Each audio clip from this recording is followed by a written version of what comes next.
finally got round to filming this video. Hi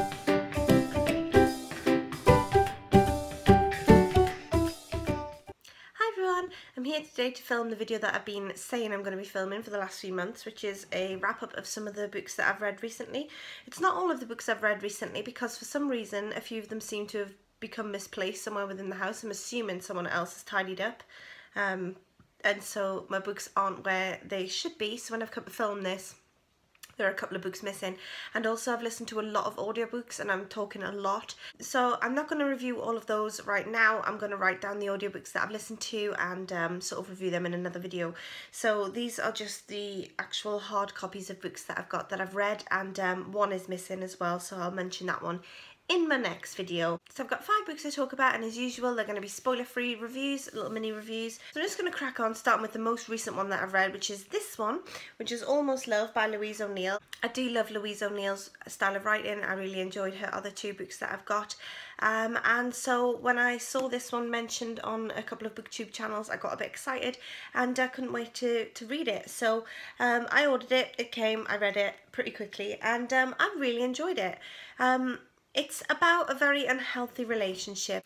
We've got Sarah, who's in love with a man who is 20 years her senior, but this man has absolutely no desire to commit to Sarah, and he sees their relationship as sort of a bit of fun, as he calls it. And because of that, Sarah seems to throw herself more and more and more into trying to get this man to want to commit to her, and it becomes a very unhealthy relationship where she's sort of taken advantage of, and her feelings are just pushed aside. And because of this sort of desperation that she feels and the sort of lack of self-respect she's feeling for herself at the moment, it starts to unravel other areas of her life, and the repercussions are quite strong. And yeah, it's about Sarah's journey, and it is a really sort of a dark read, I would say. It made me feel quite sort of grubby, like I wanted to go have a shower straight after reading it. But it was so well written that you could get into Sarah's mindset and you could sort of understand where she was coming from. I found this quite an uncomfortable read, but I also really enjoyed it. I like that about Louise O'Neill's books. They're not exactly comfy, fluffy reads, but they do put you into a mindset and into a place where you do have to think and you do have to question. And in my opinion, Louise O'Neill really covers taboo subjects really well, and she makes it real, and I enjoyed that. This could have been a true story to me, the way it was written, the way I felt about Sarah, the way Sarah came across on the page. It seemed very real, and for that I would give this 5 out of 5 stars. I thought it was brilliant. The next book that I read is this one, My James. This is by Ralph Bulger, and he's James Bulger's father. If you don't know the story of James Bulger, when he was 2 years old, he was shopping with his mum in a shopping centre, and 2 young boys took him from his mum and tortured him and murdered him and left him on a train track. And it's a very harrowing story. It's obviously non-fiction, and this is not for the faint-hearted. There are some details in this book that I didn't know were coming, and now that I've heard them, I can't unhear them. I wasn't expecting to hear with such graphic details within the book because I have listened to the audiobook by James Bulger's mother. She didn't put any of the graphic details in or anything. It was more about her struggle and about how she felt on the day that James went missing, and all of the aftermath of that once they found out what had happened to him, once they sort of discovered the body and the trial and everything that goes with it. And so I wanted to read it from James's dad's point of view as well.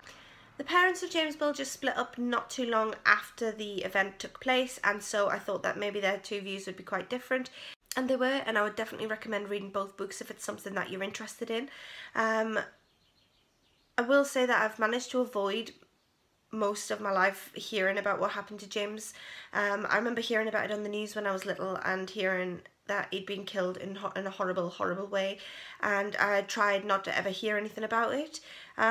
And I don't know why I was drawn to sort of read about it now, but like I say, some of the details in this book will never leave. So if you are a very sensitive person and you find details of horrific crimes to be a bit too disturbing for you, this one might not be a good read for you.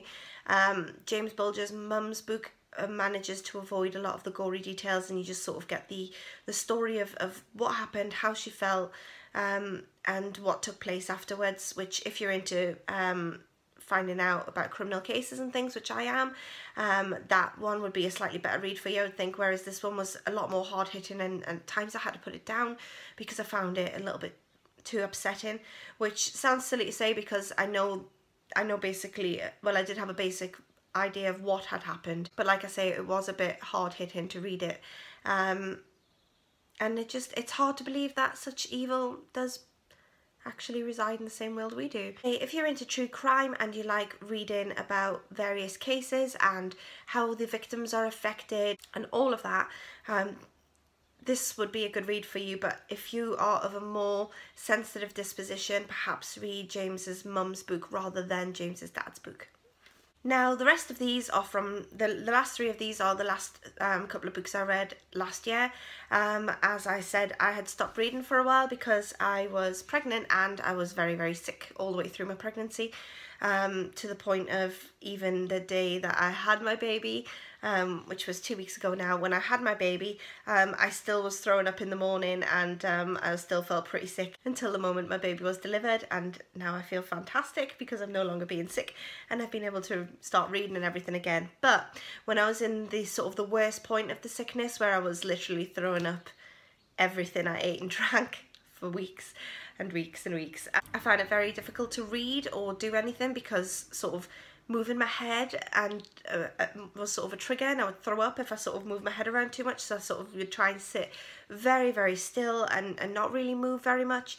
I watched a lot of TV. I'm not normally a TV person, but I watched a hell of a lot of TV because it literally involves just sitting and staring straight ahead, whereas reading I found would make me sick. So I didn't get through a lot of books in the beginning of the beginning portion of the year, and from the end of the year to sort of about a month ago, I hadn't really read anything because I was still throwing up so much. So these are from last year. So we've got The Watcher here. I did review this on my channel a little while ago. I would give this 3 out of 5 stars. This is about a woman who basically stays in her home and watches out of the window, and she thinks she sees a crime being committed, and shortly after she sees what she sees, her neighbour turns up dead, and so she begins to watch more and more and more and becomes sort of embroiled in this obsession that she has with watching all of the neighbours, and things start unravelling for her. People notice that she's watching, and it just becomes this whole game of cat and mouse. I found it an interesting read. It wasn't one of my favourite thrillers that I've read, so I only give it 3 out of 5 stars. I would say it was quite average, but I'm not a massive fan of an unreliable narrator, and that's what this book entailed, and so I think that put me off a little bit. But I'd be interested to know if you've read this and what you thought of it. The next book that I read is this one, Stags, and I absolutely loved this. This is 5 out of 5 stars, absolutely brilliant. This put me in the mind of one of my favourite movies of all time, The Hole. If you've not seen The Hole, look it up. You really need to watch it. It's not a big movie. It's got Keira Knightley in it from when she was quite young. I think she was 17 when she filmed The Hole. And it is just a really brilliant film about what happens when you get privileged teenagers just running amok, basically, and that's what this book was about. So it's about a group of privileged teenagers and sort of a misfit. And every year they have this special event where the really, really top of the privileged students invite a few people to their home, to their estate, and they go on a sort of a weekend of blood sports. So it says 9 students, 3 blood sports, 1 deadly weekend.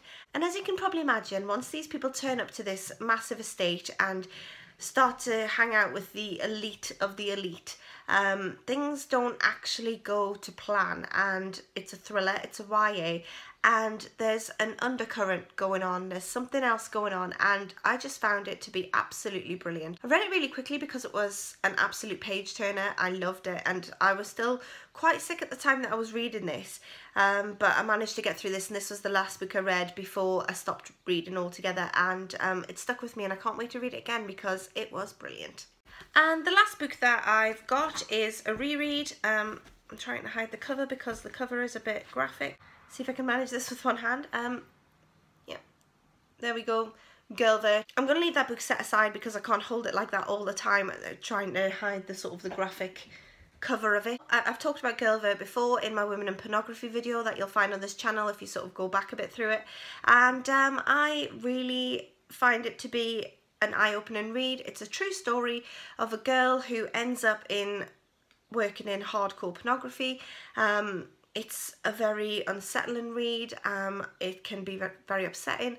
I don't know if she intends for it to be upsetting, but I find it pretty grim, find it pretty shocking, and there are a lot of details in that book of things that I didn't even know existed until I read that book. And so the first time I had read it, I'd found it to be unsettling, as I've said, and rather grim, and so I thought I would read it again a few years later. And I thought that perhaps now that I'm older and now that I'm more mature myself, I would find it not quite so frightening as I did first time round.